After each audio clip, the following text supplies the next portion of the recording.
अस्सलाम वालेकुम स्टूडेंट्स। बच्चे जो हम एलिमेंट्री कैनाल पढ़ रहे हैं उसका आखिरी पार्ट हमने पढ़ना है लार्ज इंटेस्टाइन, यानी कि जिसे हम बड़ी आंत बोलते हैं।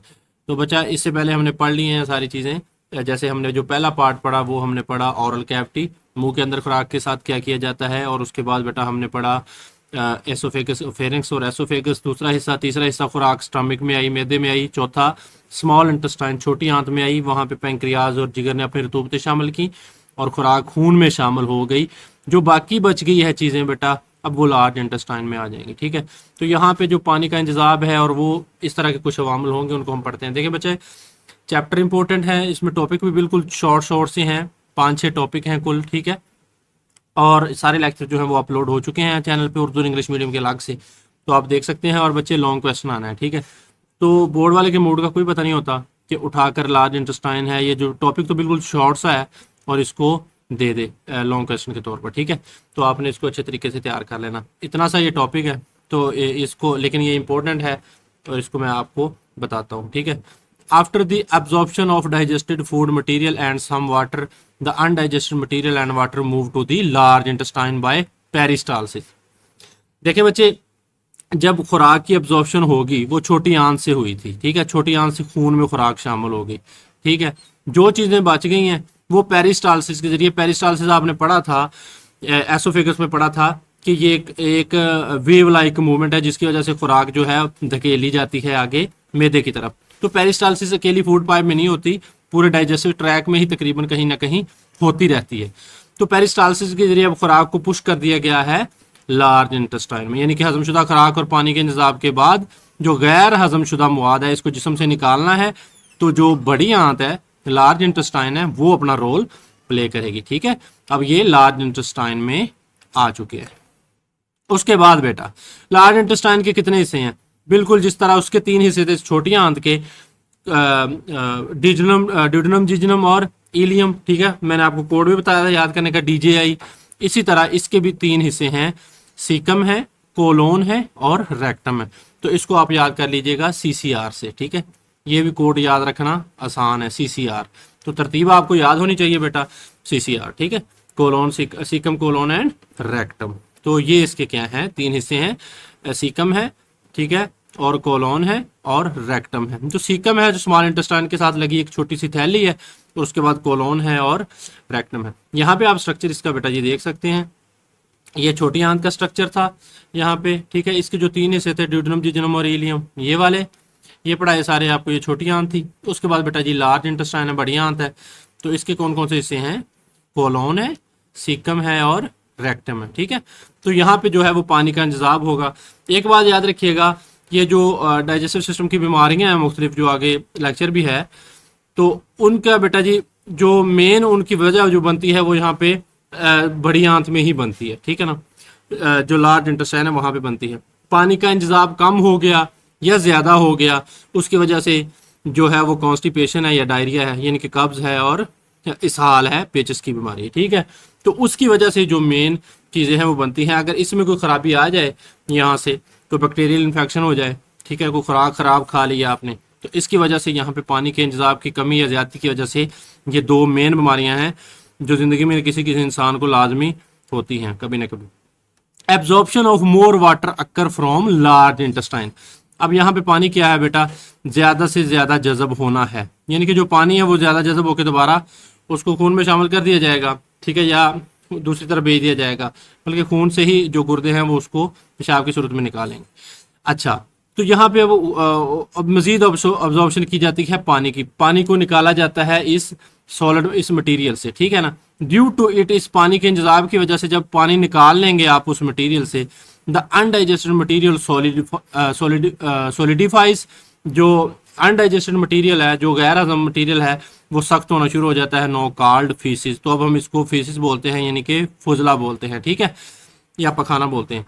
तो ये बच्चे इसकी डेफिनेशन आपने करनी है कि ये किस तरह बनता है, जब लार्ज इंटेस्टाइन में क्या है, पानी की एब्जॉर्प्शन होती है तो जो अनडाइजेस्टेड मटेरियल है वो सॉलिडिफाई हो जाता है, वो ठोस शक्ल में बदल जाता है। इसको हम क्या बोलते हैं, फीसिस है। तो ये इंपॉर्टेंट डेफिनेशन है, ये आपने याद करनी है। ठीक है, तो लार्ज इंटेस्टाइन से ज़्यादातर बकिया पानी खून में जज़ब होता है, और जो बचने वाला मवाद है जब उससे पानी निकल जाएगा तो वो ठोस शक्ल इख्तियार कर लेगा, उसे हम फुजला बोलते हैं। तो ये शॉर्ट क्वेश्चन के तौर पर आपने याद करना है, ठीक है। अब देखिए बच्चा, द फीसिस, अब फीसिस में क्या होता है, कंटेन, ये जो फुजला होता है इसमें क्या होता है, अनडाइजेस्टेड मटेरियल, ऐसा मटेरियल होता है कि जो डाइजेस्ट नहीं होता, खून में शामिल नहीं हुआ था छोटी आंत से, तो इसलिए बड़ी आंत में आ गया। उसमें लार्ज नंबर ऑफ बैक्टीरिया होते हैं, ठीक है। Broken cells of alimentary canal, alimentary canal से फूड गुजर कर आई थी और वहां से बहुत सारे जो सेल्स थे वो टूट कर यहाँ पे इसमें शामिल हो गए, ठीक है ना। या उन्होंने रीन्यू होना था तो वो पुराने सेल्स टूट कर आते रहे एलिमेंट्री कनाल से। सारे एलिमेंट्री कनाल से मुराद है कि मुंह से लेकर यहाँ तक लार्ज इंटेस्टाइन तक, ठीक है। और बाइल पिगमेंट्स, हमने जिगर का जब काम पढ़ा था तो पढ़ा था कि जो गाल ब्लैडर है वो बाइल को सेक्रेट करता है, तो बाइल पिगमेंट्स भी पखाने में आते हैं। छोटी आंत में जितने चाहिए होते हैं बाइल का लेवल वो उतना वो इस्तेमाल करता है और आगे लार्ज इंटेस्टाइन की तरफ भेज देता है, क्योंकि जितने आपने फैट खाई होती हैं उनको तोड़ने के लिए उतना ही बाइल चाहिए होता है। तो बाकी बाइल है जो पित्ते से आ रहा होता है वो छोटी आंत उसको आगे लार्ज इंटेस्टाइन में भेज देती है और इसमें वाटर होता है। तो ये है किसकी कंपोजिशन, फीसिस की। ये भी अलग से शॉर्ट क्वेश्चन है, ठीक है, कि फीसिस की कंपोजिशन क्या है, फुजले की कंपोजिशन क्या है। इसमें गैर हजमशुदा मटेरियल होता है, बहुत सारे बैक्टीरिया होते हैं, एलिमेंट्री कनाल के ब्रोकन सेल होते हैं, बाइल पिगमेंट्स होते हैं और पानी होता है, ठीक है। तो ये फुजले की कंपोजिशन आपने याद करनी है, ठीक है। ये वाली तीन चार चीजें हैं, बाइल पिगमेंट्स हैं और पानी है।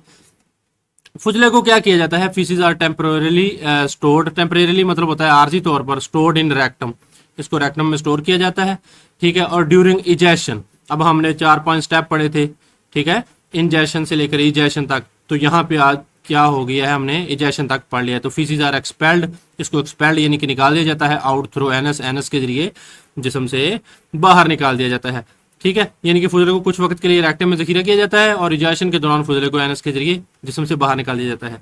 तो ये इजेशन क्या है, ये हमारी जो न्यूट्रिशन है उसका जो आखिरी जो प्रोसेस, आखिरी जो स्टेप है, ठीक है। इंजेक्शन से हम स्टार्ट हुए थे और अब्जॉर्प्शन और डाइजेशन और क्या क्या वो सारे स्टेप थे, तो 5 स्टेप थे जो पहले लेक्चर में पहले लेक्चर में पढ़े थे हमने। अब ये इजेशन क्या है, इजेशन का मतलब होता है एग्जिट करना यानी कि निकालना जिस्म से, तो ये जिस्म से निकाल दिया जाएगा, ठीक है। तो खुराक जो फीसिस हैं उनको टेम्परेली कहाँ पे स्टोर किया जाता है, रेक्टम में। ये एमसीक्यूज के तौर पर इंपॉर्टेंट है, यानी कि यहाँ पे आप देख सकते हैं कि ये रेक्टम है, ठीक है। तो ये रेक्टम में टेम्परेली स्टोर किया जाता है और यहाँ से एनस के जरिए इसको इजेशन कर दी जाती है, इसको जिस्म से बाहर निकाल दिया जाता है, ठीक है। एक इम्पोर्टेंट चीज जो कि इसके लिहाज से इम्पोर्टेंट है शॉर्ट क्वेश्चन के लिहाज से, कि अपेंडिक्स क्या है, ठीक है। अपेंडिक्स का क्या रोल है और ये क्या है, ठीक है। तो ये देखिए बच्चे, ये जो स्मॉल इंटेस्टाइन का ये जो पार्ट है बेटा, सीकम, ये सीकम पार्ट है, ठीक है। और इसके एंड पे क्या होती है, एक उभारनुमा उंगली नुमा साख्त होती है जिसे हम अपेंडिक्स बोलते हैं, ठीक है। ये उंगली की तरह की फिंगर लाइक प्रोजेक्शन है, उभरी हुई है, ठीक है। ये यहाँ पे आप देख सकते हैं, इसको हम क्या बोलते हैं, अपेंडिक्स, ठीक है। और ये कहाँ पे मौजूद है, ये सीकम पे, सीकम के किनारे पे मौजूद है, यानी कि ये सीकम है यहाँ पे आपको दिखाया गया है ये वाला, ठीक है। और इसके ये जो किनारे पे मौजूद है अपेंडिक्स बोलते हैं इसे, ये फिंगर लाइक प्रोजेक्शन।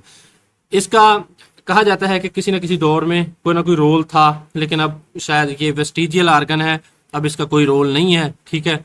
रिसर्च अगर मजीद हुई तो इस पे वो मजीद आश्कार कर सकते हैं कुछ ना कुछ, लेकिन अभी कहते हैं कि इसका कोई रोल नहीं है, ठीक है। अब या फिर ये किसी न किसी चीज़ की स्टोरेज करती होगी या नहीं करती, लेकिन अब ये वेस्टिजियल आर्गन है, इसको निकाल भी दिया जाए तो जिस्म पे कोई असर नहीं पड़ता। बाज़ का क्या होता है, अच्छा तो पहले पढ़ते हैं अपेंडिक्स क्या है। There is a small finger like appendix at the blind end of caecum, तो ये सीकम के किनारे पे मौजूद है। इसमें इन्फेक्शन हो सकता है सीकम में, सॉरी इसमें अपेंडिक्स में, ठीक है। Infection in appendix causes severe pain, तो अगर इसमें इन्फेक्शन होगा तो बहुत शदीद दर्द होगी पेट में, ठीक है। If infected appendix is not removed, अगर ये वाली मुतासर शुदा अपेंडिक्स इसको रिमूव ना किया जाए सर्जिकली, सर्जरी के जरिए, इट कैन बस्ट, ये फट सकती है। एंड इन्फेक्शन में स्प्रेड इन एब्डोमन, और जो इन्फेक्शन है वो पूरे पेट में बेटा जी वो है फैल सकता है, ठीक है। तो अपेंडिक्स को निकालना क्या है, ज़रूरी है, यानी कि सीकम के जो बंद सिरे पर एक छोटी सी उंगली नुमा अपेंडिक्स मौजूद होती है, अगर इसमें इन्फेक्शन हो तो दर्द होता है शदीद। अगर इस इन्फेक्शियस अपेंडिक्स को ना निकाला जाए तो ये फट सकती है और इन्फेक्शन पेट में फैल सकता है, तो बहुत सारे लोगों की इसकी वजह से डेथ भी हो जाती है। तो अगर किसी को ये इन्फेक्शन हो तो इसको फ़ौरन निकलाना चाहिए, ठीक है। तो ये था बच्चे हमारा लार्ज इंटेस्टाइन वाला, यानी कि हमारा एलिमेंट्री कैनाल का जो आखिरी पार्ट था। बाकी एसेसरी ग्लैंड्स ही हैं, रोल ऑफ लीवर, ये भी लेक्चर अपलोड हो चुका है, ठीक है। और सारी चीज़ें ये किस तरह हेल्प आउट करती हैं। जो मेन स्ट्रक्चर थे वो लार्ज इंटेस्टाइन तक थे, ठीक है।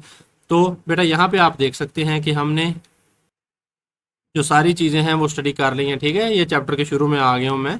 इंजेशन पढ़ा, मुंह से ओरल कैविटी से खाना खाना, डाइजेशन यहाँ पे ही पार्शियल डाइजेशन शुरू हो गई, मैदे में भी जारी रही, फिर एब्जॉर्प्शन छोटी आंत में हुई। ये जो 5 स्टेप पढ़े थे हमने, फिर असीमिलेट किया खुराक को, छोटी आंत से इस्तेमाल किया खून में शामिल शुदा खुराक को, ठीक है। और उसके बाद इजेशन, यानी कि ये जो लार्ज इंटेस्टाइन में हमने पढ़ा है कि जो अनडाइजेस्टेड फूड है उसको जिस्म से निकाल देना। तो यही था हमारा डाइजेस्टिव सिस्टम, जिससे हम जो है वो अपनी एनर्जी हासिल करते हैं, जो कि इंजेशन से लेकर एजेशन तक था, ठीक है। तो ये 5 स्टेप वाला जो हमारा था यहाँ पे लार्ज इंटेस्टाइन तक, ये कंप्लीट हो गया है। चलें बेटा जी, बहुत शुक्रिया। अल्लाह हाफिज़, आपने यहाँ तक लेक्चर को देखा। अगले लेक्चर में मिलते हैं। अल्लाह हाफिज़।